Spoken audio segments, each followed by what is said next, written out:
L'économie circulaire, on en entend beaucoup parler, souvent comme une idée un peu écolo, n'est-ce pas? Eh bien, on va voir que c'est bien plus que ça. C'est en fait une stratégie industrielle surpuissante. On va décortiquer comment on peut transformer ce qu'on voit comme une simple perte en une véritable source de profit, de résilience et même de souveraineté. Allez, c'est parti. Alors, pour commencer, un seul chiffre, mais qui donne le vertige, 75%. Qu'est-ce que ça veut dire? C'est la part de matière première qui peut être perdue, carrément perdue, sous forme de poussière, dès l'extraction. Imaginez un peu, les 3/4 d'une ressource qui disparaissent avant même d'avoir pu être transformée. C'est une véritable hémorragie de valeur, et c'est exactement le point de départ de toute notre réflexion. Et là, on touche vraiment au cœur du problème. D'un côté, on a le modèle classique, le modèle linéaire. On extrait, on transforme, et puis on jette. Simple. Le souci, c'est que la valeur s'échappe à chaque étape. Ça rend tout le système hyper fragile. Et de l'autre côté, on a ce fameux modèle circulaire. L'idée, c'est d'optimiser, de récupérer cette valeur perdue. On se retrouve avec un système fermé, beaucoup plus résilient, beaucoup plus souverain. Parce que cette inefficacité, attention, ce n'est pas juste du gaspillage. Non, c'est une véritable vulnérabilité stratégique. Pensez-y. Dès qu'il y a une crise, une tension géopolitique, une rupture dans la chaîne d'approvisionnement, eh bien, ce modèle linéaire, il craque de partout.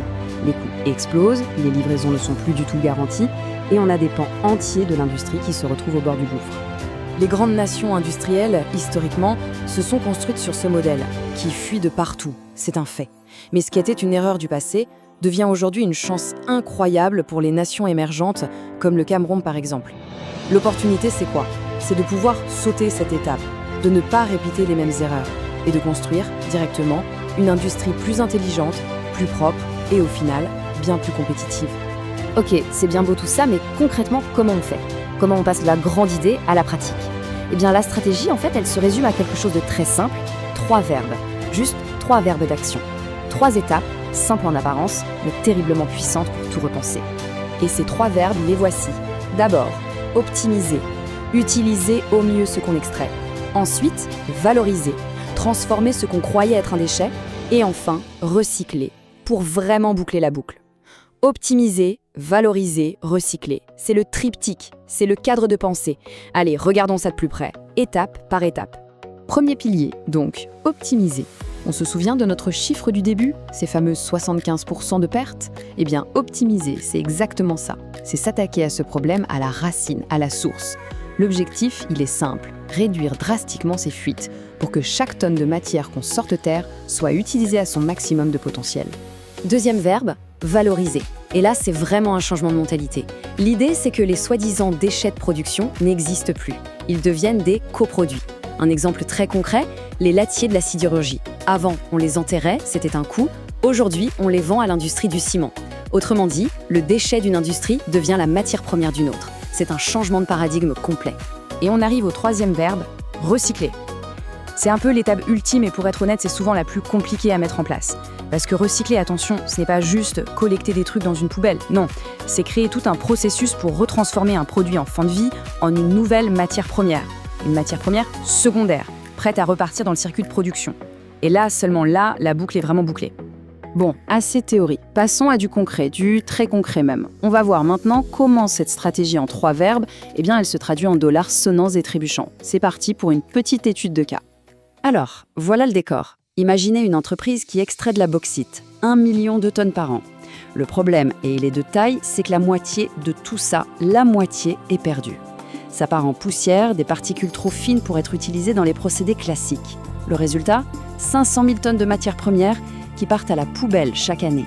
Face à ce problème, la solution a été trouvée en suivant une démarche d'ingénierie assez classique, mais très maligne. Première étape, on prend cette poussière et on l'analyse en labo pour voir ce qu'elle a dans le ventre. Deuxième étape, on fait des tests pilotes, à plus petite échelle, pour être sûr que l'idée fonctionne. Et enfin, troisième étape, on industrialise, on met en place un procédé qui transforme ces fils inutiles en briquettes de bauxite parfaitement utilisables.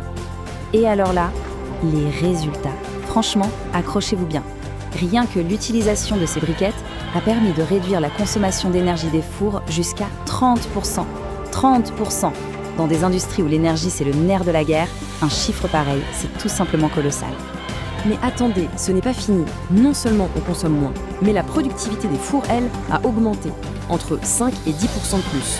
En clair, On produit plus, on produit plus vite et on le fait en utilisant moins d'énergie. L'efficacité opérationnelle est décuplée seulement. Et maintenant, le coup de grâce. Financier. C'est là que ça devient génial. En réutilisant sa propre poussière, l'entreprise n'a plus eu besoin d'extraire 300 000 tonnes de roche brute. Cette roche, du coup, est devenue un surplus. Et qu'est-ce qu'on fait d'un surplus? On le vend. Résultat, 30 millions de dollars de revenus en plus, chaque année. Donc, si on récapitule, c'est une véritable cascade de bénéfices. Un effet domino incroyable. On a plus de revenus, on a moins de dépenses en énergie, on a une meilleure productivité et en prime, on a même moins d'usure sur les équipements.